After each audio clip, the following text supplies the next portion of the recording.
for us to kind of think outside of the box, because when any one side becomes too big in terms of hearing that narrative and only that narrative, it tends to draw us in, and we really want to stay independent to really see what the truth is, right? And so for me, it's looking at the charts, and the charts are the clearest, most precise way to get through the noise into reality. And so, for instance, if we look at the Bitcoin chart here, I don't know if you can pop it up, but one of the things that I love is that Bitcoin actually showed us that a mini breakout was going to come in, right? So you have this pivot high, which was your FTX high pivot, down to this high, and you could see how price was kind of going here. It crept above, paused, kind of retested that line, and then it's gotten this little bit of a bullish move. Now, as soon as we get the first bullish move, we start hearing about, oh, the bottom's in, we're going to go to new all-time highs in 3-6 months. In reality, that's not what it's telling me, right? So this is a short-term bullish move, which is inside of a bear market. But the biggest thing to me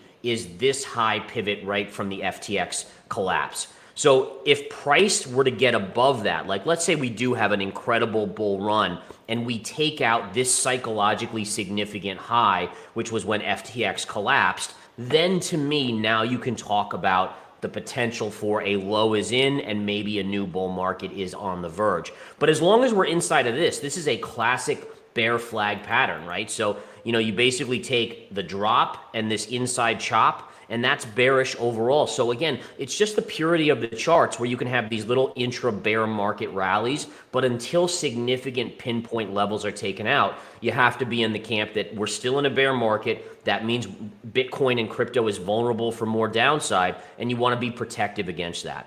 For me, the trend is your friend until it isn't, right? So, you have to continue to go in that way.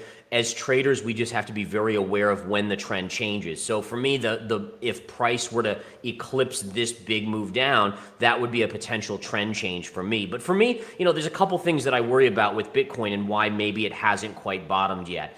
Number one, in past cycles, in bear market cycles, prices dropped 80+%. We haven't dropped that much yet. We're getting close, but we haven't dropped that much in Bitcoin's price since the all-time highs in 2021. And then I think you have to look at it and say, here we have the Federal Reserve, and this is the first cycle bear market where Bitcoin does not have printing money going on. And so the question is, does that mean the bear market low is going to be less or more of a downside move? And again, to me, it would make sense that it would be even a little bit worse because the Fed is not printing money. And again, one of the things that I'm really keen on is if we can get regulation in the space. I know a lot of people don't want regulation, but I think after you saw what happened with FTX, you need transparency. Then I think that could be a catalyst for the next bull run leading into the halving in 2024. The thing that would make the most sense to me in regards to it maybe not doing that is to think about the stock market, right? So as the stock market gets bigger and bigger, yeah, you have bear markets where we'll see, a 25, 30, 40% move down.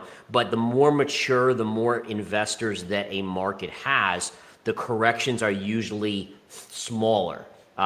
Even if you go back to 2008, 2009, the Great Recession, which was a horrendous collapse in the financial system, the S&P only dropped 66%. Mainly, again, it's a mature market. So I think there's something to be said for that Bitcoin is maturing, and it's going to draw more interest from a larger group. And then ultimately, they could be in a position to maybe not correct 80 to 85%. Somewhat on the more bearish side for the S&P 500. And one of the reasons is you can see on the weekly chart, but even more so on the daily chart, is that, as of now, we still have this downsloping trend line, which is keeping price in check. And then after this most recent fall, we've seen kind of a bearish flag pattern start to develop. Obviously, markets have had a big move up here over the last couple trading days, but we're coming right into this trend line here. And if you basically look at this, right, so you had this scenario where you popped up, you fell into that level, then you went up here, you hit it again, you went up here, and then you broke through. And there's a tendency for markets to retrace to what I call the scene of the crime, which is that trend line before the next leg down. And so as long as we stay within this pattern, this would be, again, a bearish pattern with then a target price of that yellow trend line, which we actually got really close to on the S&P today. And I'm in the camp that, looking at the macro picture, there's no doubt that the economy is slowing down. The jobs numbers have still been been very strong, but we're hearing about layoffs every single day from the likes of Meta and Amazon and Google and Microsoft. And at some point, that's going to filter into the macro and really cause a recession, in my opinion. So I think that then you have a scenario where the earnings of companies are going to need to be taken down, and which means prices of those companies, of those stocks, have to come down. So I actually think, I've gone on record saying that I think the S&P will at one point be down as much as 25% in 2023 from where it opened. And, it's one of those scenarios where I think the Fed is really missing the boat by tightening too much. Absolutely, they have to get control of inflation, but at the same time, they're over tightening too quickly, which is then going to probably spin us into a recession. To me, when I look at what the Fed has done is they have moved too quickly. Like, to raise rates, if you think about the percentage gain, and again, a lot of times you'll hear comparisons back to the 1970s with Volcker and into the 80s and how he raised interest rates from 12 to 18%. And if you look at that, what percentage move up was that? So it was about a 50% hike in interest rates. But what you look at here with the situation now is we were at 25 basis points, and now we're basically at 5. That is hundreds and hundreds of percentage points increase. And so you have to think that that's going to have a more dramatic effect on the economy. Now, I think for the Fed, we're going to see a situation where, and they've even said this, they're scared about repeating the mistakes of the 1980s, and it's going to make them not want to lower interest rates right away when we hit a recession. And I think that's going to be the big issue for the market. So I expect this year 1 or 2 more rate hikes, probably 25 basis points each only. And then I think they're going to go into pause mode and just keep interest rates where they are for a significant amount of time. And I think that's where the market is going to get sketched out. It's going to get scared because they're going to see, or the economy is going to go into a recession. And then all investors are going to say, okay, Fed, can you lower interest rates? And they're going to say, well, we can't do that because we're worried that inflation is going to rip higher again. And that key, remember, we have not had a stock market or an economy without the Fed intervention for now, 15 years? Since 2009. So that's 14 years since the Fed has been printing money. And so it really creates this expectation of the investor that the Fed will always rescue us. And I think that's why asset prices in the stock market are still as high as they are. We think that the Fed will come to the rescue, and I don't think they will this time, at least not initially. I personally do see the need for Bitcoin. I think that Bitcoin was created out of the ashes of the financial crisis and the Fed printing money, and the idea that governments just printing money is not sustainable in the long run.